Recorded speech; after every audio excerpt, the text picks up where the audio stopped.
میری معذور بیٹی پیدا ہوئی تو شوہر پریشان ہو گیا۔ شوہر کے دوست نے کہا کہ تم اپنی بیوی کو طلاق دے کر میری بہن سے شادی کر لو اور اس معذور اولاد سے جان چھڑوا لو۔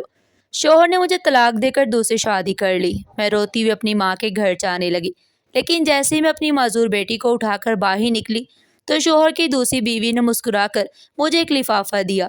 میں نے کھول کر دیکھا تو میرے پیروں تلے سے زمین نکل گئی، کیونکہ ہم ماں بیٹی کی قسمت بھی بڑی عجیب تھی۔ جب میں 2 سال کی تھی تب ابا نے اماں کو طلاق دے کر گھر سے نکال دیا۔ ماں مجھے لے کر بھائیوں کے گھر آ گئی۔ اس سے اماں اور مجھے اب بھابھیوں کے رحم و کرم پر جینا تھا۔ وہ اماں کو طلاق یافتہ ہونے کا طعنہ دیتی۔ میرے ددیال میں میری تائی اماں کے علاوہ ہمارا کسی کے ساتھ رابطہ نہیں تھا، یہاں تک کہ کبھی میرے باپ نے میرا حال احوال نہیں پوچھا۔ طلاق تو انہوں نے ماں کو دی تھی، میرا تو کوئی قصور نہیں تھا، میں تو ان کی بیٹی تھی۔ بس میری تائی اماں اکثر مجھے ملنے آ جاتی۔ تائی اماں کی میری ماں سے بہت بنتی تھی، انہوں نے کبھی بھی اماں کو ایک بہن سے کم درجہ نہیں دیا۔ تائی اماں کے 2 بیٹے تھے، شادی کے اتنے سال بعد بھی ان کی بیٹی کی خواہش ادھوری ہی رہی۔ وہ اکثر مجھ سے پیار کرتے ہوئے کہتی کہ اللہ مجھے بھی تم جیسی بیٹی دے۔ اماں اکثر کہا کرتی تھی، بھابھی اللہ بیٹیاں تو دے مگر کسی بیٹی کی قسمت میری بیٹی جیسی نہ ہو جسے اس کا باپ دیکھنا بھی گوارا نہیں کرتا۔ جب سے میں یہاں آئی ہوں ایک دفعہ بھی اس انسان نے اپنی بیٹی کے بارے میں نہیں پوچھا تھا۔ اماں بے بسی سے آنسو بہانے لگتی۔ بھابھی میں کیا کروں، کہاں لے کر جاؤں اسے؟ میں تو خود اپنے بھائیوں اور بھابھیوں پر بوجھ بنی ہوئی ہوں، اور بھی میرے بھائی میرے لیے رشتہ ڈھونڈ رہے، جیسے ہی کوئی رشتہ مل گیا وہ میرا نکاح کر دیں گے۔ میں تو یہ سوچ سوچ کر ہلکان ہو رہی ہوں کہ میرے بعد میری بیٹی کا کیا ہوگا، کون رکھے گا اسے؟ میری بھابھیوں کو تو پہلے ہی ہم دونوں سے بیر ہے۔ تائی اماں کو دلاسا دیتے ہوئے بولی، تم فکر کیوں کرتی ہو، میں ہوں نا۔ میں تو خود چاہ رہی تھی کہ اس بارے میں تم سے بات کروں۔ یہ تو تم بھی جانتی ہو کہ مجھے بیٹی کی شدید خواہش ہے۔ میرے گھر میں کسی چیز کی کوئی کمی نہیں سوائے بیٹی کے۔ اگر تم برا نہ مانو تو میں سبینہ کو اپنی بیٹی بنانا چاہتی ہوں۔ تائی اماں کی یہ بات سن کر اماں کی آدھی پریشانی جیسے ایک لمحے میں ختم ہو گئی۔ اماں بولی، بھابھی آنے والے وقت میں نہ جانے حالات کیسے ہوں، اور بھی کسی کی اولاد کو کوئی تھوڑی ہی پالتا ہے۔ اماں بولی، بھابھی آنے والے وقت میں نہ جانے حالات کیسے ہوں، اور پھر کسی کی اولاد کو کوئی تھوڑی ہی پالتا ہے۔ اگر آپ سبینہ کو اپنے ساتھ لے جائیں گی تو میں ساری زندگی آپ کی احسان مند رہوں گی۔ تائی اماں میری اماں کو دلاسا دیتے ہوئے بولی، تم فکر نہ کرو، میں سبینہ کو بالکل اپنی بیٹی کی طرح رکھوں گی، زمانے کی سرد گرم ہواؤں سے ایک ماں کی طرح بچا کر رکھوں گی۔ آخر کو یہ میری بھی تو بیٹی ہے۔ یوں تائی اماں میرا چہرہ اپنے دونوں ہاتھوں میں لیتے ہوئے بولی، سبینہ کیا تم میرے ساتھ لاہور چلو گی؟ میں امید سے اماں کی طرف دیکھتے ہوئے بولی، تائی اماں کیا اماں بھی میرے ساتھ چلیں گی؟ تو تائی اماں خاموش ہو گئی۔ اماں میرے پاس بیٹھتے ہوئے بولی، نہیں میری بچی، تم کچھ دن اپنی تائی کے ساتھ رہو گی، وہاں گھومنا پھرنا تمہاری تائی تمہیں خوب انجوائے کروائے گی، اور پھر وہاں تمہارے تایا بھی تو ہوں گے۔ میں بولی، نہیں اماں، میں آپ کو چھوڑ کر کہیں نہیں جاؤں گی۔ تائی اماں مجھے اپنی گود میں بٹھاتے ہوئے بولی، سبینہ میں ہوں نا، بس تم میرے ساتھ چلنے کی تیاری کرو، میں تمہیں خوب اچھے اچھے کپڑے لے کر دوں گی، اور پھر تم یہاں رہ کر کیا کرو گی؟ جبکہ تمہاری ممانعت تمہیں ایک آنکھ نہیں باتی، تمہاری اماں کا یہاں رہنا مجبوری ہے۔ یوں تائی اماں میری مرضی کے بغیر مجھے اپنے ساتھ لاہور لے آئی۔ میں پل پل اماں کی جدائی میں تڑپتی رہی۔ اس میں کوئی شک نہیں تھا کہ تائی اماں مجھے بالکل اماں جیسا پیار دیتی تھی، لیکن پھر بھی مجھے اماں کی بہت یاد آتی۔ ایک طرف تائی اماں تو مجھے بہت پیار دیتی، لیکن دوسری طرف تایا ابو مجھے دیکھنا بھی گوارا نہیں کرتے تھے۔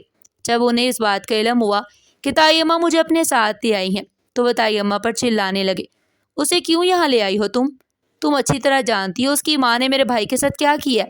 آپ بس کریں، یہ تو آپ بھی خوب اچھی طرح جانتے ہیں کہ آپ کا بھائی تو پہلے دن سے کسی اور کو پسند کرتا تھا، اور اسی کی وجہ سے اس نے سبینہ کی ماں کو ذلیل کر کے اپنے گھر سے نکالا۔ اسے تو یہ تک خیال نہ آیا کہ اولاد اس کی بیٹی بھی ہے۔ میں اسے یہاں اپنی مرضی سے لے کر آئی ہوں، اور اب یہ یہیں رہے گی، کیونکہ یہ گھر میری ملکیت ہے، تو میرا دل جسے چاہے گا میں اسے رکھوں گی، اور جسے چاہے گا اس گھر سے نکال دوں گی۔ میں تائی اماں اور تایا کی ساری باتیں سن چکی تھی، اور وہ باتیں سننے کے بعد جب تایا کا مجھ سے سامنا ہوا تو میں خوف کے مارے کانپنے لگی۔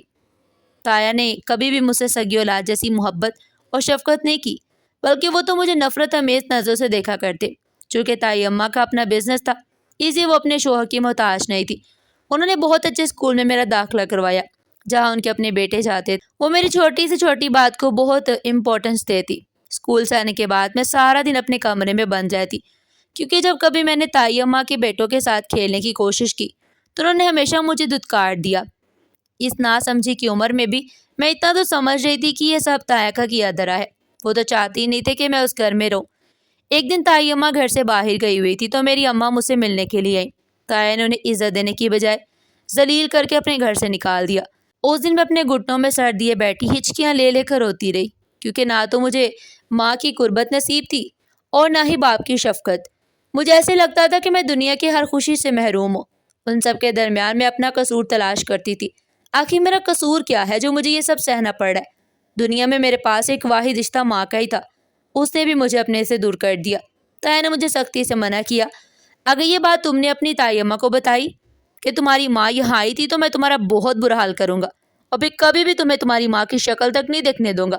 میں اپنے آنسو پہنچتے ہوئے کمرے میں چلی گئی، اندر سے دروازہ لاک کیا۔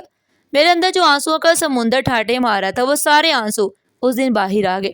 جب تائی اماں گھر آئیں تو رو رو کر میری آنکھیں سرخ اور سوج چکی تھی۔ وہ مجھے دیکھتی پریشانی سے بولی، سبینہ کیا ہوا؟ مجھے لگتا ہے کہ تم بہت روئی ہو، کیا کسی نے کچھ کہا ہے؟ بیٹا رو مت، مجھے بتاؤ آخر بات کیا ہے؟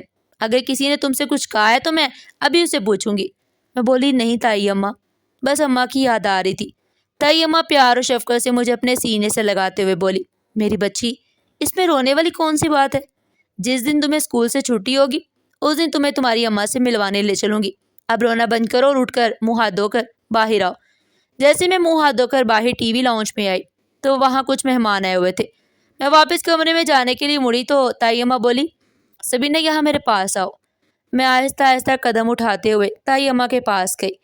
تائی اماں ان مہمان عورتوں سے میرا تعارف کرواتے ہوئے کہہ رہی تھی، یہ میرے دیور شکیل کی بیٹی ہے، بیچاری بہت معصوم ہے، مجھے تو دل ہی آ گیا اس پر۔ ننیال میں اپنی ماں کے ساتھ رہتی تھی۔ آپ جانتی ہیں کہ بھابھیوں کو کہاں برداشت ہوتا ہے کہ نندے واپس آ کر بیٹھ جائے، اس لیے میں اسے اپنے پاس لے آئی ہوں۔ اب یہ یہیں رہے گی۔ مجھے بھی بیٹی کی شدید خواہش تھی تو میری وہ خواہش بھی پوری ہوگی۔ ان دنوں جیسے مجھے خود سے نفرت ہونے لگی کہ تائی اماں نے مجھے ترس کھا کر اپنے پاس رکھا ہوا ہے۔ اب میں رویوں اور لہجوں کو سمجھنے لگی تھی، کیونکہ اب میں وہ معصوم سبینہ نہیں تھی جسے کوئی بھی کچھ کہہ جاتا تو وہ بس آنسو بہانے لگتی۔ مجھے اتنی ہمت آ گئی کہ میں لوگوں کی کڑوی باتوں کو بخوبی سمجھ کر برداشت کرتی، اور اگر کبھی میری برداشت جواب دیتی تو بھوکی رہ کر خود کو اذیت دیتی۔ تائی اماں میری لاڈ اٹھاتی، مگر مجھے اس سے کوئی فرق نہیں پڑتا تھا۔ ماموں لوگوں نے اماں کا نکاح کر دیا۔ اس کے بعد میں اماں کو دیکھنے کے لیے ترس گئی تھی۔ کئی سالوں بعد ہم دونوں ماں بیٹی ایک دوسرے سے ملی، مگر جیسے اس چہرے سے اماں کو بچھڑے ہوئے زمانہ گزر گیا ہو۔ اماں نے تو جیسے مجھے بلا ہی دیا۔ میں ترستی تھی ممتا کی محبت کے لیے۔ بے شک میں تائی اماں کو بھی عزیز تھی، مگر ایک فرق جو اپنے اور بیگانے میں ہوتا ہے وہ فرق نہ مٹ سکا۔ وقت گزرنے کے ساتھ ساتھ وہ اپنے بیٹوں کو زیادہ اہمیت دینے لگی۔ ہر کام میں ان کی رائے کو اہمیت دی جاتی، اور میں ایک انجانے انسان کی طرح کونے میں کھڑی یہ سب منظر دیکھتی تو میرا دل خون کے آنسر ہوتا کہ اگر آج میرے اماں ابا بھی ساتھ ہوتے تو میں یوں لاوارثوں کی طرح زندگی نہ گزارتی۔ ایک دن تائی اماں اور ان کی پوری فیملی شادی میں شرکت کے لیے گئی، لیکن تایا ابو نے تائی اماں کو سختی سے منع کر دیا کہ سبینہ ہمارے ساتھ نہیں جائے گی، وہاں لوگ طرح طرح کے سوال کریں گے اور میں نہیں چاہتا کہ ہمیں کسی قسم کی شرمندگی کا سامنا کرنا پڑے۔ میں جانتی تھی اگر تائی اماں چاہتی تو تایا ابو کو منا سکتی تھی، مگر وہ شاید خود بھی یہی چاہتی تھی کہ میں ان کے ساتھ نہ جاؤں، یا پھر یہ میرے دل کی غلط فہمی تھی۔ تایا ابو کے الفاظ تو میں پہلے ہی سن چکی تھی۔ جب تائی اماں مجھے بتانے کے لیے کمرے میں آئی تو میں ان پر برس پڑی۔ اب آپ یہاں کے لینے آئی ہیں، جائیں آپ اپنی فیملی کے ساتھ انجوائے کریں، میرا کیا ہے؟ اگر آج میرے ماں باپ میرے ساتھ ہوتے تو مجھے آپ لوگوں کی ایسی باتیں نہ سہنی پڑتی۔ تائی اماں خاموشی سے الٹے پاؤں واپس چلے گئی۔ شادی سے واپس آنے کے بعد اچانک تائی اماں کی طبیعت اس قدر خراب ہو گئی کہ انہیں ہاسپٹل لے جانا پڑا۔ وہ جوانی سے شوگر کی مریضہ تھی۔ انہیں شوگر کا شدید اٹیک ہوا جو ان کی ٹانگوں پر اثر انداز ہوا، اور ان کے چلنا پھرنا بھی بہت محال ہو گیا تھا۔ تائی اماں کی طبیعت خراب ہونے کے باوجود میں اس سے نہ ملتی نہ ان کے کمرے میں جاتی۔ تائی اماں مجھے کئی دفعہ اپنے پاس بلاتی، مگر مجھے تو جیسے ان سے نفرت سی ہو گئی تھی۔ جب سے وہ مجھے تنہا چھوڑ کر شادی پر گئی تھی، بس مجھے ایک ہی بات کا غصہ تھا جو مجھے ان کے قریب نہ جانے دیتا۔ میٹرک کے بعد چونکہ تائی اماں بیمار رہنے لگی، اس سے تایا ابو نے مجھے کالج میں داخلہ نہ لینے دیا اور کہا کہ ملازمہ کے ساتھ مل کر گھر کے کام کاج کرو۔ میں نے بھی خاموشی سے پڑھائی کو خیر آباد کہہ دیا، کیونکہ شروع سے مجھے پڑھائی میں کوئی خاص انٹرسٹ نہیں تھا۔ ایک دن صبح کے وقت میں کچن میں ملازمہ کے ساتھ ناشتہ بنا رہی تھی کہ کسی نے دروازہ کھٹکھٹایا۔ ملازمہ کام چھوڑ کر جانے لگی تو میں نے اسے روک کر کہا، تم ناشتہ بناؤ میں دیکھتی ہوں۔ میں نے دروازہ کھولا تو میرے سامنے پھٹے پرانے اور گندے کپڑوں میں ملبوس ادھیڑ عمر کی خاتون کھڑی تھی۔ وہ کھانے کا سوال کرنے لگی کہ میں 2 دن سے بھوکی ہوں، کچھ کھانے کو دے دو۔ میں اسے تلخ لہجے میں بولی، تم لوگوں کو اور کوئی کام نہیں، صبح صبح منہ اٹھا کر آ جاتے ہو، نہیں ہے کھانا، جاؤ یہاں سے۔ وہ فقیر عورت بولی، بی بی جی میرے بچے بھوکے ہیں، اللہ کے واسطے میری مدد کر دو۔ میں بولی، میرے سامنے یہ ڈرامے مت کیا کرو۔ وہ بولی، بی بی جی خدا کا دیا ہو آپ کے پاس اتنا کچھ ہے، اپنے گھر والوں کا صدقہ سمجھ کر ہی کچھ دے دو۔ میں نے اسے دھکا دیتے ہوئے کہا، جاؤ دفعہ ہو جاؤ یہاں سے۔ وہ دور جا کر گری اور بولی، بی بی جی خدا کے عذاب سے ڈرو، ہم غریبوں کے ساتھ ایسا سلوک کر کے تم کبھی خوش نہیں رہ پاؤ گی۔ میں نے غصے سے دروازہ بند کر لیا اور بڑبڑانے لگی، صبح صبح دماغ خراب کرنے آ جاتی ہیں، جیسے ان لوگوں کو اور کوئی کام ہی نہ ہو۔ ملازمہ مجھے غصے میں دیکھ کر بولی، باجی کیا ہوا، کون تھا جو اب اتنا غصہ کر رہی ہیں؟ میں بولی، تمہیں سے کیا مطلب، تم اپنے کام سے کام رکھا کرو، جتنی تم جاسوسیاں کرتی ہو اگر اتنی توجہ کام پر دو تو کام جلدی ختم ہو جائے۔ تم لوگوں کی وجہ سے مجھے بھی سارا دن ذلیل ہونا پڑتا ہے۔ میں طیمہ کا ناشتہ لے کر ان کے کمرے میں گئی تو بولی، کیوں الجھ رہی تھی تم؟ میں بولی، طیمہ اگر وہاں نہ الجھتی تو اور کیا کرتی، وہ ہر چھوٹی چھوٹی بات مجھ سے بلا وجہ پوچھتی رہتی ہے۔ دونوں نے مل کر صبح صبح میرا دماغ خراب کر دیا۔ اچھا اب یہ سب چھوڑے، اٹھے اور ناشتہ کرے، آپ کو دوا بھی دینی ہے، اگر کہیں مجھ سے کوئی کمی بیشی ہو گئی تو آپ جانتی ہیں تایا ابو مجھے یہاں ایک لمحے کے لیے بھی برداشت نہیں کریں گے۔ طیمہ میرے ہاتھ پر اپنا ہاتھ رکھتے ہوئے بولی، نہیں سبینہ تم ایسا کیوں سوچتی ہو؟ میں بولی، طیمہ جو کچھ میں دیکھتی ہوں وہی سمجھتی ہوں، اب اتنی بچی تو میں رہی نہیں کہ رویوں کو نہ سمجھ سکوں، اس لیے آپ جلدی سے ناشتہ کریں اور تایا ابو کے میرے ساتھ رویے پر پردہ نہ ڈالیں جن سے میں بخوبی واقف ہوں۔ طیمہ بولی، سبینہ تم اپنے تایا کی باتوں کو دل پر کیوں لیتی ہو، وہ تو ہیں ہی ایسے۔ ان دنوں ابا اور تایا ابو کے درمیان جائیداد کی وجہ سے تنازع چل رہا تھا۔ ایک دن وہ ہوا جس کا میں نے کبھی تصور بھی نہیں کیا تھا۔ تایا ابو اور تائی اماں ہاسپٹل چیک اپ کے لیے گئے ہوئے تھے، ان کی غیر موجودگی میں ابا گھر آ گئے، مجھے وہاں دیکھ کر بولے، تم یہاں کیا کر رہی ہو؟ میں نے کہا، تائی اماں مجھے اپنے گھر لے آئی تھی۔ ابا لاپرواہ ہی تھے، مگر چونکہ میں اس وقت 7 سال کی تھی جب اماں اور ابا میں علیحدگی ہوئی تھی، اس لیے میں انہیں اچھی طرح جانتی تھی۔ میں انہیں اچانک دیکھ کر سہم کر خود کو اپنے کمرے میں بند کر لیا۔ ابا دروازہ کھٹکھٹاتے رہے، سبینہ دروازہ کھولو، دیکھو میں تمہیں کچھ نہیں کہوں گا، مگر میں نے دروازہ نہیں کھولا تو وہ واپس چلے گئے۔ جب تائی اماں آئیں تو انہوں نے آتے ہی مجھے آواز دی، ان کی آواز سنتے ہی میں نے دروازہ کھولا اور ان سے لپٹ گئی۔ وہ میں چہرے سے بال ہٹاتے ہوئے بولی، سبینہ کیا ہوا، تم کیوں اس قدر گھبرائی ہوئی ہو؟ میں نے اشارے سے کہا، ابا یہاں آئے تھے، انہوں نے مجھے دیکھ لیا، اب وہ مجھے یہاں نہیں رہنے دیں گے۔ وہ میرا چہرہ اپنے ہاتھوں میں لیتے ہوئے بولی، کوئی تمہیں کہیں نہیں لے کر جائے گا اور کسی کی اتنی ہمت نہیں کہ تمہیں ہاتھ بھی لگا سکے۔ اب اس بات کو چند دن ہی گزرے تھے کہ ابا نے تائی اماں کے گھر آ کر چیخنا چلانا شروع کر دیا۔ ابا تایا ابو سے بولے، ایک تو میری جائیداد ہڑپ لی، دوسرا میری بیٹی کو اس گھر میں نکرانی بنا کر رکھا ہوا ہے، اب میں ایک لمحہ بھی، ایک سیکنڈ بھی اپنی بیٹی کو یہاں نہیں برداشت کروں گا۔ تایا ابو بولے، ہاں لے جاؤ اپنی بیٹی کو، مجھے بھی کوئی شوق نہیں ہے کہ وہ یہاں رہے، یہ تو میری بیوی کی نیک دلی تھی کہ وہ تمہاری بیٹی کو یہاں لے آئی اور اس کی پرورش کی، ورنہ نہ جانے یہ دونوں ماں بیٹی کہاں دھکے کھا رہی ہوتی۔ ابا نے میرا بازو پکڑ کر کہا، چلو میرے ساتھ، اب میں تمہیں یہ ایک لمحے کے لیے بھی نہیں رہنے دوں گا۔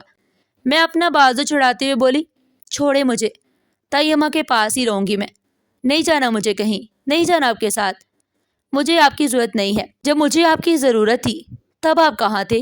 آج مجھ پر حق جتانے کے لیے یہاں آ گئے۔ ابا مجھے زبردستی اپنے ساتھ نہیں لے گئے۔ تائی اماں نے بہت منتیں کی لیکن وہ کسی کی کہاں سننے والے تھے۔ اماں کی طرح تائی اماں بھی میری جدائی میں تڑپتی رہیں، مگر ابا مجھے اپنے ساتھ لے ہی گئے، مگر ابا نے کبھی مجھے ان سے ملنے نہیں دیا۔ میری سوتیلی ماں کے کہنے پر ابا نے جلدی میری شادی اپنے دوست کے بیٹے سے کر دی۔ میرا شوہر بیرون ملک سیٹل تھا، اس کا آگے پیچھے کوئی نہیں تھا۔ شادی کے چند مہینے بعد ہی میرا شوہر واپس انگلینڈ چلا گیا، اس گھر میں ایک ملازمہ کے ساتھ رہتی تھی۔ زندگی اچھی گزر رہی تھی، مجھے اپنے گھر میں کسی چیز کی کوئی کمی نہیں تھی، بلکہ میں عیش و عشرت کی زندگی گزاری تھی۔ میں اپنے پرانے سب رشتوں کو بلا چکی تھی، نہ میں نے پلٹ کے کبھی اپنی اماں کی خبر لی اور نہ ہی تایا ابو کے گھر کا رخ کیا، کیونکہ ان سب رشتوں نے ہی تو مجھے گہرے زخم دیے تھے۔ کوئی بھی مجھے اپنے ساتھ رکھنے کے لیے راضی نہیں تھا۔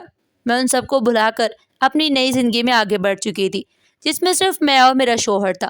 چونکہ میرا شوہر انگلینڈ میں سیٹل تھا، اس لیے وہ ہر 2 مہینے بعد آ جایا کرتے تھے۔ انہوں نے کئی دفعہ مجھے اپنے پاس بلانے کی کوشش بھی کی، لیکن میں پاکستان میں ہی رہنا چاہتی تھی۔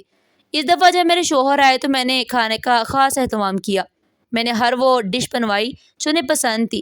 فلائٹ میں تاخیر کی وجہ سے میرے شوہر دیر سے گھر پہنچے۔ میں بہت خوش تھی کیونکہ تنہا رہ کر افسردہ ہو چکی تھی۔ کھانے سے فارغ ہو کر میں نے ملازمہ سے کہا کہ برتن سمیٹنے کے بعد تم گھر چلی جانا، کیونکہ جب میرے شوہر گھر آ جاتے تھے تو میں اسے چھٹی دے دیا کرتی تھی۔ وہ پھر اگلے دن کام کے وقت آتی اور کام کر کے واپس چلی جاتی۔ برتن دھونے کے بعد ملازمہ بولی، باجی بہت سا کھانا بچ گیا، اس کا کیا کروں؟ کیا میں اپنے بچوں کے لیے لے جاؤں؟ تو میں بولی، یہ کھانا تمہارے بچے کھائیں گے، انہوں نے کبھی ایسا کھانا کھایا بھی ہے؟ اچھا ایسا کرو، یہ سارا کھانا برتنوں میں ڈال کر فریج میں رکھ دو۔ میری یہ بات سن کر ملازمہ مایوسی سے واپس کچن میں چلی گئی۔ میں بولی، اچھا شمیم، جاتے ہوئے نا دروازہ لاک کر جانا، اور دیکھو صبح وقت پر آ جانا، میں تاخیر بالکل بھی برداشت نہیں کروں گی۔ وہ بولی، بی بی جی آپ فکر نہ کرے، میں صبح جلدی آ جاؤں گی۔ صبح بھی میری آنکھ بھی نہیں کھلی تھی کہ دروازے کی گھنٹی بجی۔ میں آنکھ ملتے ہوئے گھڑی پر وقت دیکھنے لگی تو صبح کے 7 بج چکے تھے۔ اتنی صبح کون آ گیا؟ میں چپل پہن کر دروازہ کھولا تو سامنے شمیم کھڑی تھی۔ مجھے دیکھتی اس نے سلام کیا، لیکن میں نے اس کے سلام کا کوئی جواب نہیں دیا۔ میں بولی، اچھا شمیم تم ایسا کرو، پہلے پورے گھر کو صاف کرو کیونکہ ابھی صاحب سو رہے ہیں، جیسے ہی وہ اٹھیں گے تم ناشتہ تیار کر دینا۔ پھر میں نے اسے سرسری سی نظر سے دیکھا اور بولی، یہ کیا تم انہی کپڑوں میں اٹھ کر آ جاتی ہو؟ کم از کم صاف ستھرے کپڑے تو پہن لیا کرو، مجھے تم سے گھن آتی ہے۔ اچھا میرا منہ کے دیکھ رہی ہو، جلدی سے صفائی شروع کرو۔ جی بی بی جی، وہ کہہ کر اتنا صفائی کرنے لگی۔ کام کاج سے فارغ ہو کر شمیم نے گھر جانے کے لیے مجھ سے اجازت مانگی تو میں بولی، کچن کا سارا کام ختم ہو گیا؟ جی بی بی جی، میں نے برتن بھی دھو دیے ہیں اور پورے کچن کی اچھی طرح صفائی بھی کر دی ہے۔ میں بولی، اچھا جو رات کا کھانا بچا تھا نا، وہ جاتے ہوئے اپنے ساتھ لے جانا۔ یہ سنتے ہی شمیم کے چہرے پر مسکراہٹ آ گئی، لیکن جیسے ہی اس نے فریج کھول کر کھانا نکالا تو کھانا خراب ہونے کی وجہ سے اس میں سے بدبو آ رہی تھی۔ شمیم بولی، بی بی جی یہ تو خراب ہو گیا۔ میں اپنے ماتھے پر ہاتھ رکھتے ہوئے بولی، او مجھے تو رات یاد ہی نہیں رہا، بجلی چلی گئی تھی نا اس لیے فریج بند رہا۔ خیر اتنا بھی خراب نہیں ہوا، کھانے کے قابل تو ہے ہی، تم لے جاؤ۔ شمیم نے وہ سارا کھانا بے دلی سے برتن میں ڈالا اور گھر لے گئے۔ شام کو کھانا بنانے کے لیے شمیم نہ آئی تو مجھے خود ہی کھانا بنانا پڑا۔ مجھے شمیم پر بہت غصہ آ رہا تھا۔ اگر چھٹی ہی کرنی تھی تو کم از کم مجھے بتا تو دیتی۔ میں نے اپنے شوہر کو بھائی کا کھانا کھانے کے لیے کہا تو انہوں نے کھانے سے سختی سے منع کر دیا کیونکہ انہیں بھائی کا کھانا بالکل بھی پسند نہیں تھا۔ اسے مجبوراً مجھے گرمی میں کھانا بنانا پڑا۔ میں دل میں بڑبڑانے لگی کہ آج آئے شمیم تو اس کی خوب کلاس لوں گے، جب دل چاہتا ہے ہمیں چھوڑ کر بیٹھ جاتی ہے، آخر تب تنخواہ کس بات کی لیتی ہے مجھ سے۔ شمیم آئی تو رو رو کر اس کا برا حال تھا۔ مجھے دیکھتی وہ بولی، بی بی جی میرا سب کچھ لوٹ گیا، میری دنیا اجڑ گئی۔ میں غصے سے بولی، کیا ہوا؟ ایسے کیوں بہن ڈال کر رو رہی ہو؟ بولی، بی بی جی آپ تو جانتی ہیں میرا شوہر نشہ کرتا ہے، میرے پاس جو بھی پیسہ ہوتا ہے وہ سب نشے میں اڑا دیتا ہے۔ میرے بچے کل رات بھوکے تھے، جو کھانا آپ نے دیا تھا وہ میں نے پھینکا نہیں بلکہ گھر لے گئی۔ میں سوچا بھوکے رہنے سے بہتر ہے وہی کھانا کھا لے۔ میں نے بچوں کو وہ کھانا دیا۔ آدھی رات کے اچانک میرے چھوٹے بیٹے کی طبیعت خراب ہو گئی اور وہ بھی ہاسپٹل میں تھا، زندگی اور موت کی کشمکش میں مبتلا ہے۔ وہ میرے سامنے ہاتھ جوڑتے ہوئے بولی، بی بی جی آپ کو خدا کا واسطہ ہے میری مدد کرے، مجھے کچھ پیسے دے دے، آپ چاہیں تو میری تنخواہ سے کاٹ لینا، اس وقت مجھے پیسوں کی بہت ضرورت ہے ورنہ میرا بیٹا مر جائے گا۔ میں حقارت سے بولی، دیکھو شمیم یہاں پیسے درختوں پر نہیں لگتے، میں پہلے تمہیں تمہاری اوقات سے بڑھ کر دے چکی ہوں۔ شمیم کی آواز سن کر میرے شوہر بھی باہر آ گئے۔ وہ بولے، سبینہ یہ کیسا شور ہے، کیا بات ہے؟ میں بولی، دیکھیے نا، ایک تو میں نے اس عورت کو اس کے بچوں کے لیے کھانا دیا اور اوپر سے یہ کہہ رہی ہے کہ اس کھانے کی وجہ سے اس کا بیٹا بیمار ہو گیا اور ہاسپٹل میں ہے، اب اسے پیسے بھی چاہیے، جبکہ میں اسے پہلی اچھی خاصی تنخواہ دے چکی ہوں۔ ایسے لوگوں کی ان کی اوقات میں رکھنا چاہیے ورنہ سر پر چڑھ کر ناچتے ہیں۔ میرے شوہر نے اپنی جیب سے پیسے نکال کر شمیم کو دے دیے۔ وہ پیسے لیتی وہاں سے چلی گئی۔ میں اپنے شوہر سے بولی، آپ نے بلا وجہ سے پیسے دیے، نہ جانے یہ سچ بھی ہے یا نہیں، جو کچھ وہ کہہ رہی تھی۔ مجھے تو ویسے بھی ایسے لوگوں کی باتوں پر بالکل بھی یقین نہیں آتا، یہ ہزاروں بہانے بنا کر ہم جیسے لوگوں کو لوٹ لیتے ہیں۔ میرے شوہر بولے، سبینہ ہو سکتا ہے اس کا بیٹا واقعی ہاسپٹل میں ہو، اگر اس طرح کسی کی مدد ہو جائے تو اس سے اچھی بات اور کیا ہو سکتی ہے؟ ادھر آؤ میرے پاس، بلا وجہ اپنا بلڈ پریشر کیوں بڑھا رہی ہو؟ میں اپنی کن پٹی پر ہاتھ رکھتے ہوئے بولی، میرا تو دماغ خراب کر دیا شمیم نے، دل تو کرتا ہے اسے نوکری سے نکال دو۔ میرے شوہر بولے، ایسی غلطی مت کرنا، کیونکہ ایماندار لوگ بہت مشکل سے ملتے ہیں، اور ویسے بھی جب سے ہماری شادی ہوئی ہے وہ تمہارے ساتھ ہی تو کام کر رہی ہے، اس کی بات میری طبیعت شدید خراب ہونے لگی، کچھ بھی کھانے کو دل نہیں چاہتا تھا۔ صبح میں نہ اٹھ پائی تو حاشر مجھے جگاتے ہوئے بولے، سبینہ خیر تو ہے؟ آج سارا دن سونے کا ارادہ ہے کیا؟ میں اپنی آنکھوں پر بازو رکھتے ہوئے بولی، نہیں حاشر، پتہ نہیں مجھے کیا ہو رہا ہے، میری طبیعت ٹھیک نہیں لگ رہی، ایسا محسوس ہو رہا ہے جیسے ابھی الٹی آ جائے گی اور میرا سر بھی چکرا رہا ہے۔ حاشر بولے، اچھا اٹھو تیار ہو جاؤ، ناشتے کے بعد میں تمہیں ڈاکٹر کے پاس لے جاؤں گا۔ اس دن ناشتہ بھی حاشر نے خود ہی بنایا تھا۔ ڈاکٹر کے پاس جانے کے بعد پتہ چلا کہ میں ماں بننے والی ہوں۔ یہ خبر ہم دونوں میاں بیوی کے لیے بہت بڑی خوشی تھی۔ ڈاکٹر نے مجھے مکمل آرام کا مشورہ دیا۔ حاشر نے بھی سختی سے منع کر دیا کہ اب تم گھر کے کسی کام کو ہاتھ نہیں لگاؤ گی۔ میں کھانا کھاتے ہوئے بولی، حاشر پتہ نہیں شمیم کام پر کیوں نہیں آ رہی، اب تو اس کا بیٹا بھی ٹھیک ہو گیا ہوگا، ایک نمبر کی کام چور ہے، اسے تو بس بہانہ چاہیے گھر بیٹھنے کا۔ حاشر بولے، غصہ کیوں کرتی ہو، خود ہی آ جائے گی جب اسے ضرورت ہوگی، میں جب تک یہاں ہوں نا تمہارا خیال رکھنا میری ذمہ داری ہے۔ میں نے حاشر کے کندھے پر سر رکھتے ہوئے کہا، حاشر آپ بہت اچھے ہیں، آپ میرا کتنا خیال رکھتے ہیں۔ اگلے دن جب شمیم آئی تو وہ پہلے کی نسبت بہت کمزور لگ رہی تھی۔ اسے دیکھتے ہی میرا پارا چڑھ گیا۔ میں بولی، تم نے کیا تماشا لگا رکھا ہے، جب تمہارا دل کرے آ جاتی ہو، جب تمہارا دل کرے چھٹی کر لیتی ہو، اگر تمہاری یہی حرکتیں رہی تو میں تمہیں نوکری سے نکال دوں گی۔ شمیم کی آنکھوں میں آنسو آ گئے۔ وہ بولے، بی بی جی میں نے آپ کو بتایا تھا نا کہ میرا بیٹا بیمار ہے، وہ کافی دن ہاسپٹل میں رہا، آج اسے مٹی تلے گئے بھی کئی دن ہو چکے ہیں، لوگ آ جا رہے تھے، اسی وجہ سے میں نہیں آ سکی۔ میں حیرانی سے شمیم کی طرف دیکھتے ہوئے بولی، کیوں، ایسا کیا ہوا ہے تمہارے گھر؟ شمیم سسکیوں کے ساتھ رونے لگی، اس کے صبر کا بندھن ٹوٹ چکا تھا۔ وہ بولی، بی بی جی میرا بیٹا مجھے چھوڑ کر ہمیشہ کے لیے چلا گیا، کاش میں نے اسے آپ کا وہ دیا ہوا کھانا نہ دیا ہوتا، وہ کھانا ہی میرے بیٹے کے لیے زہر بن گیا۔ کوئی دن وہ زندگی اور موت کے درمیان لڑتا رہا، جس دن صاحب نے مجھے پیسے دیے تھے نا، اسی رات میرا بیٹا اس دنیا سے چل بسا۔ مجھے اپنے کہے ہوئے الفاظ پر شرمندگی ہوئی تو میں بولی، شمیم تمہیں ابھی نہیں آنا چاہیے تھا، تمہارے اور بچے بھی تو ہیں، تمہیں ان کے پاس رہنا چاہیے تھا۔ تو شمیم بولی، نہیں بی بی جی، گھر میں میری ساس ہے، وہی بچوں کی دیکھ بھال کرتی ہے، اگر میں بستر پر بیٹھ گئی تو میرے بچے بھوک سے مر جائیں گے۔ شمیم کے بیٹے کی موت کی خبر سن کر بھی میرا دل نرم نہ پڑا۔ میرا اس کے ساتھ رویہ ویسا ہی اکھڑا ہوا تھا، وہ بھی میرے رویوں کی عادی ہو چکی تھی۔ میرے شوہر 1 مہینے بعد واپس چلے گئے اور میں پھر سے اکیلی ہو گئی۔ شمیم رات کو بھی میرے گھر میں میرے پاس ہی رہتی تھی۔ میرے شوہر خاص طور پر نصیحت کر کے گئے کہ سبینہ کو کبھی بھی اکیلا مت چھوڑنا۔ میرا جی تو نہیں چاہتا تھا کہ میں اسے اپنے گھر رکھوں، لیکن میں کیا کرتی، میری مجبوری تھی، میں اکیلی بھی تو نہیں رہ سکتی تھی، اور نہ ہی میرے سسرال میں کوئی تھا۔ یوں ہی وقت گزرتا رہا اور پتہ نہیں چلا، آدھی رات کو میں در سے کرا رہی تھی، تکلیف میری برداشت سے باہر ہو چکی تھی۔ میں شمیم کو آواز دینے کی کوشش کر رہی تھی، لیکن میری حالت ایسی تھی کہ آواز ہی نہیں نکل رہی تھی۔ بہت ہمت کر کے میں نے پاس پڑا شیشے کا جگ نیچے گرا دیا۔ اس کی گرنے کی آواز سن کر شمیم بھاگتی ہوئی میرے کمرے میں آئی۔ میری حالت دیکھ کر اسے کچھ سمجھ نہیں آ رہا تھا کہ رات کی اس پہر کیا کرے، کیونکہ آدھی رات کو ہاسپٹل جانا آسان بات نہیں تھی۔ وہ میرے ماتھے پر ہاتھ رکھتے ہوئے بولی، بی بی جی ہمت سے کام لے، میں ابھی کچھ کرتی ہوں، میں اکیلی آپ کو ہاسپٹل نہیں لے جا سکتی، اس وقت تو صاحب کو آپ کے ساتھ ہونا چاہیے تھا۔ میں بولی، شمیم خدا کے واسطے کچھ کرو ورنہ میں تکلیف سے مر جاؤں گی۔ شمیم بھاگتی ہمسایہ کے گھر گئی اور ان کا دروازہ پیٹنے لگی۔ انہیں ساری صورتحال بتائی تو وہ فوراً مدد کے لیے آ گئے اور مجھے ہاسپٹل لے گئے۔ صبح کے وقت میں نے ایک بیٹے کو جنم دیا۔ نرس بچے کو گود میں اٹھائے میرے پاس آئی اور بولی، مبارک ہو، آپ نے ایک بیٹے کو جنم دیا ہے۔ لیکن نرس کے لہجے سے میں گھبرا گئی، میرے دل میں خدشات پیدا ہونے لگے۔ میں بولی، لیکن کیا میرا بیٹا ٹھیک تو ہے نا؟ نرس افسردگی سے بولی، مجھے بہت افسوس کے ساتھ کہنا پڑ رہا ہے کہ آپ کا بیٹا پیدائشی طور پر معذور ہے۔ مجھے تو اپنے کانوں پر یقین ہی نہیں آ رہا تھا۔ میں بے یقینی سے بولی، نرس ایسا نہیں ہو سکتا، میں ہر بار الٹرا ساؤنڈ کرواتی رہی ہوں، اگر ایسا کچھ ہوتا تو مجھے پہلے ہی پتہ چل جاتا، آپ کو ضرور کوئی غلط فہمی ہوئی ہے۔ نرس بولی، اس میں غلط فہمی کی کوئی بات نہیں، ہم نے آپ کے بیٹے کا مکمل چیک اپ کیا ہے اور ڈاکٹر نے چیک اپ کے بعد مجھے آپ کو یہ بات بتانے کے لیے کہا ہے۔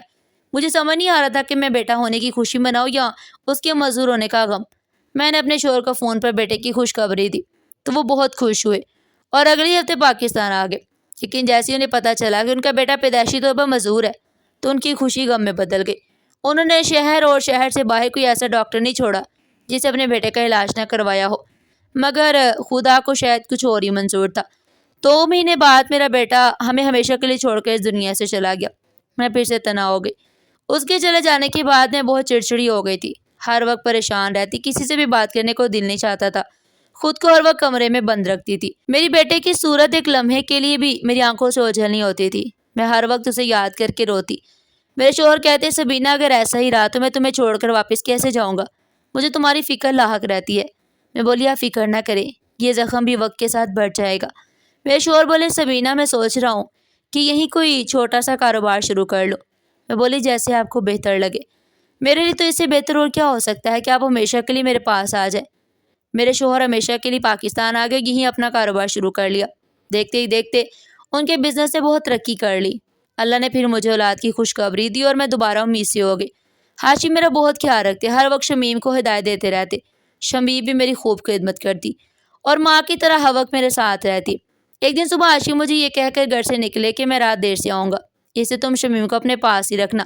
دوپہر کو کھانا بنانے کے بعد شمیم بولی بی بی جی میری ساس کی طبیعت کچھ ٹھیک نہیں ہے، اگر آپ کہیں تو میں بچوں کو کھانا کھلاؤں؟ بس تھوڑی دیر کی بات ہے، میں ابھی واپس آ جاؤں گی۔ میں بولی اچھا جاؤ مگر جلدی واپس آ جانا۔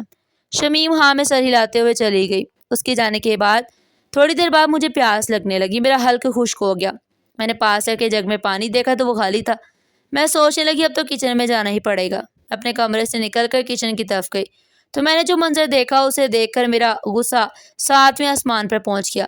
نہ جانے کب سے میرے گھر میں یہ سب چل رہا تھا اور میں اسے لا علم تھی۔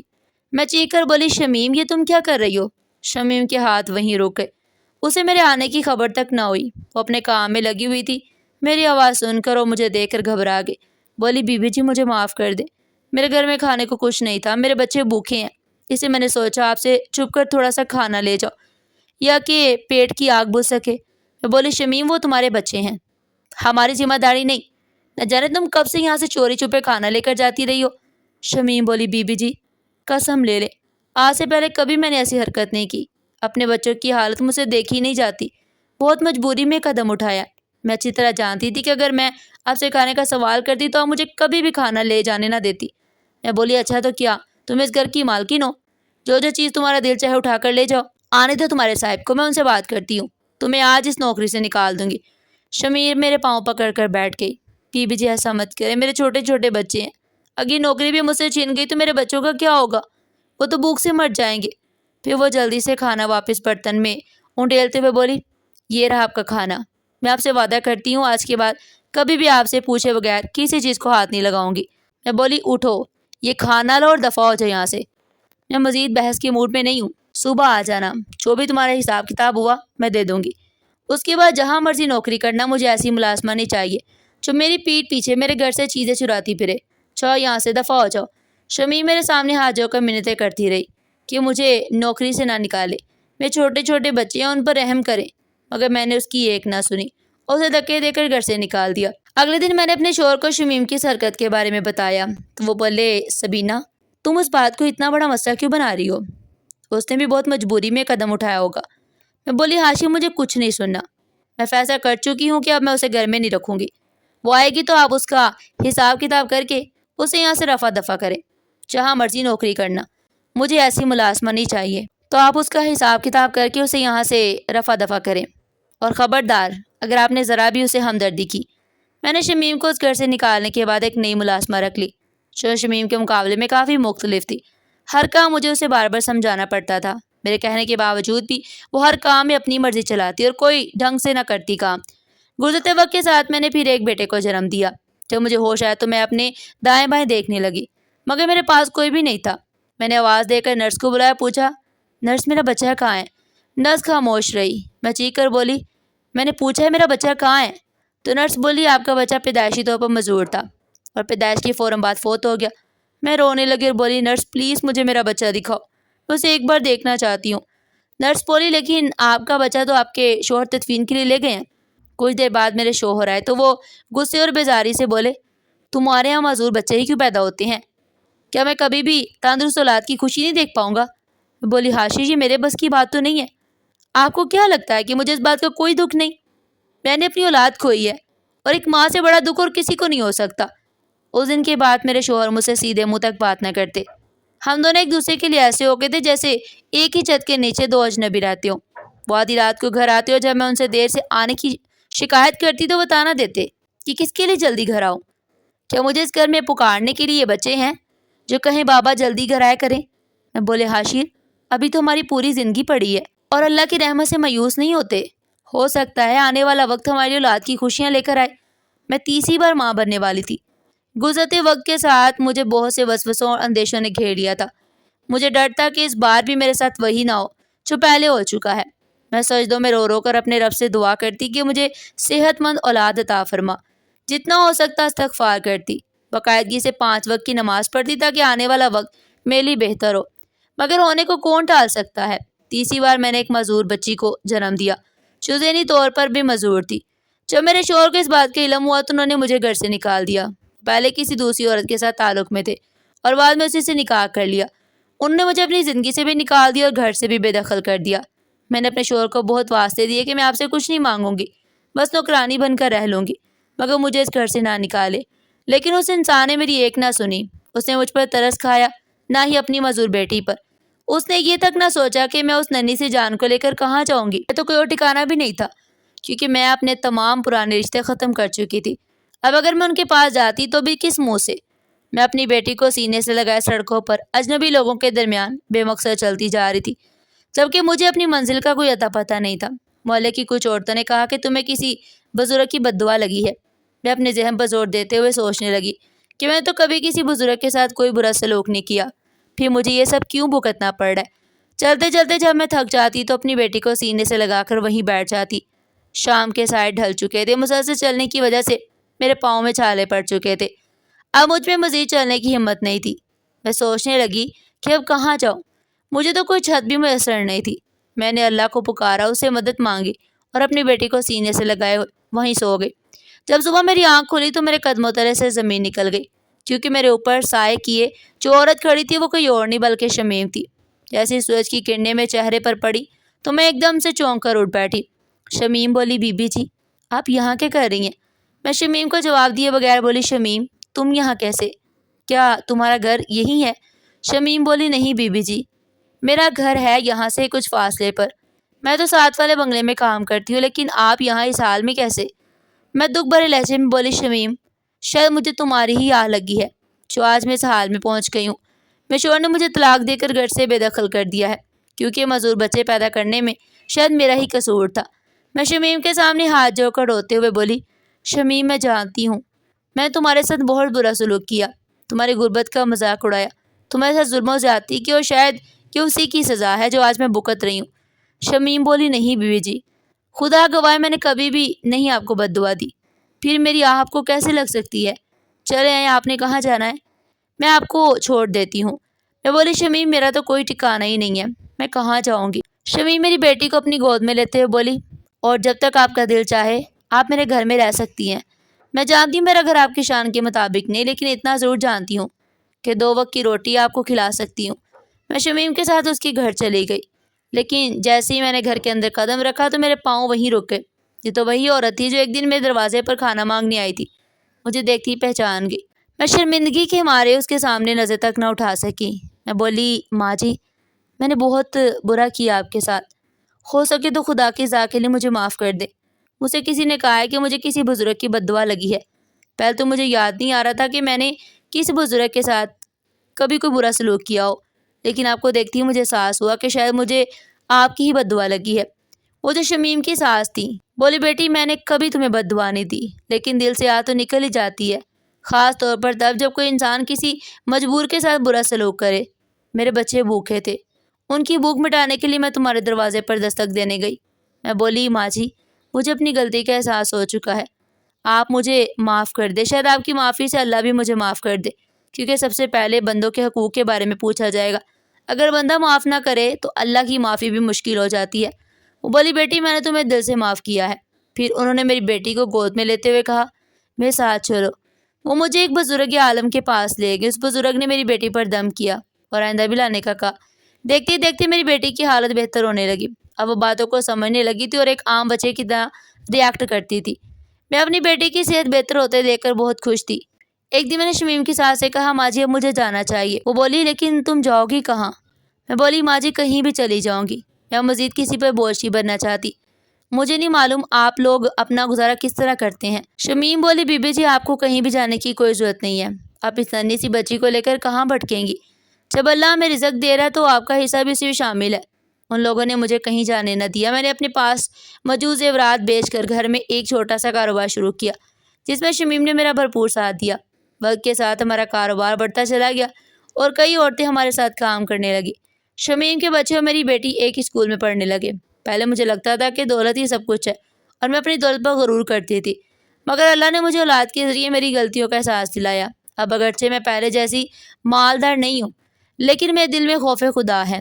میں جان چکی ہوں کہ دولت انسان کو بڑا نہیں بناتی، بلکہ اس کا کردار اسے بڑا بناتا ہے۔ میں نے دیکھا ہے کہ دولت مند لوگ اکثر غریبوں کو حقارت کی نظر سے دیکھتے ہیں، اور میں خود بھی انہی میں شامل تھی۔ میں نے بھی غریبوں کے ساتھ بہت برا سلوک کیا اور ایک دن اپنے مال کا نتیجہ بھی دیکھ لیا۔ میرے اپنے بھی میرا ساتھ چھوڑ کے آج میرے کاروبار میں بہت سی عورتیں کام کرتی ہیں، لیکن میں نے کبھی کسی کے ساتھ بدتمیزی نہیں کی، کیونکہ میں جان چکی ہوں کہ انسانوں پر ظلم کرنے کا انجام کیا ہوتا ہے۔ ناظرین، آپ کو ہماری اور آج اللہ کی اپنے کہانی بندوں کو کیسی اپنی لگی؟ قدرت کمنٹ سیکشن ضرور میں اپنی دکھاتا ہے۔ قیمتی رائے کا اظہار ضرور کیجیے گا، اور اس طرح کی مزید سبق آموز اور دلچسپ کہانیاں سننے کے لیے چینل کو سبسکرائب کریں، ویڈیو کو لائک کریں اور زیادہ سے زیادہ شیئر کریں۔ پھر ملتے ہیں ایسی ہی زبردست اور سبق آموز کہانی کے ساتھ۔ تب تک کے لیے اپنا بہت سارا خیال رکھیے گا۔ شکریہ۔ اللہ حافظ۔